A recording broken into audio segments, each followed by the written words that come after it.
अवधेश्वर भारत में आप सभी का हार्दिक स्वागत है। भारत एक कृषि प्रधान देश है, जिसके कारण यहाँ बड़े पैमाने पर कृषि का कार्य होता है तथा भारत की जनसंख्या का एक बड़ा वर्ग कृषि करके ही अपने जीवन का यापन करता है। इस स्थिति को बेहतर बनाने के लिए सरकार की तरफ से कई योजनाओं का शुभारंभ किया गया। भारत के कई राज्यों में जैविक खेती करने की सलाह भी किसानों को दी गई, जिससे खेती के मूल्य में 10% की वृद्धि हुई। केंद्र सरकार किसानों को दोगुनी आय करने के लिए प्रयासरत है। उत्तर प्रदेश सरकार भी कुछ न कुछ किसानों के लिए कर रही है। किसानों की स्थिति को और बेहतर कैसे बनाया जाए, तो एक सर्वे किया गया तो जानकारी सामने आई कि योजनाएं जो सरकार किसानों के लिए चलाती है, इसकी जानकारी किसानों तक सही ढंग से नहीं पहुंच पाती। आज हम किसानों के हितों को ध्यान में रखते हुए कुछ ऐसी योजनाएं के बारे में आपको बताएंगे जिससे आपको इनका संपूर्ण लाभ मिल सके। प्रधानमंत्री किसान सम्मान निधि योजना, यह योजना छोटे और सीमांत किसानों को वित्तीय सहायता प्रदान करने के लिए भारत में शुरू की गई एक सरकारी पहल है। इस योजना में किसानों को सालाना 6,000 रुपए की राशि दी जाती है। यह राशि किस्तों में मिलती है। हर किस्त में किसानों को 2,000 रुपए की धनराशि दी जाती है। यह योजना 1 दिसंबर 2018 को लागू की गई थी। सरकार 3 किस्तों में पैसा ट्रांसफर करती है। पहली किस्त 1 दिसंबर से 31 मार्च के बीच, दूसरी किस्त 1 अप्रैल से 31 जुलाई के बीच और तीसरी किस्त 1 अगस्त से 30 नवंबर के बीच दी जाती है। दूसरी योजना के अंतर्गत प्रधानमंत्री फसल बीमा योजना। इस योजना के तहत प्राकृतिक आपदा के कारण फसलों का नुकसान होने पर किसानों को बीमा कवर राशि भी दी जाती है। इस योजना के अंतर्गत किसानों से रबी की फसल के लिए 1.5%, खरीफ की फसल के लिए 2% और वाणिज्यिक एवं बागवानी फसलों के लिए 5% प्रीमियम दिया जाता है। अब बात करते हैं किसान क्रेडिट कार्ड योजना की।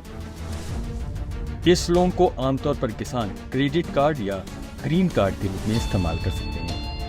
केंद्र सरकार द्वारा किसान क्रेडिट कार्ड स्कीम स्पेशल किसानों के लिए ही बनाई गई है।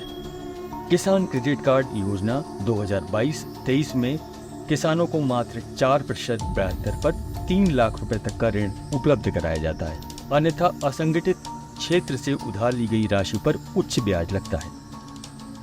चौथी योजना के अंतर्गत कृषि उत्पादकता में सुधार के लिए उपयोग को सुनिश्चित करने के लिए एक राष्ट्रीय मिशन है। इसके माध्यम से अधिक फसल उत्पादन किया जा सकेगा और इस प्रकार वांछित ग्रामीण समृद्धता लाई जा सकेगी। इस योजना का मुख्य उद्देश्य पानी की बचत और कम पानी में ज्यादा से ज्यादा पैदावार पर फोकस होगा।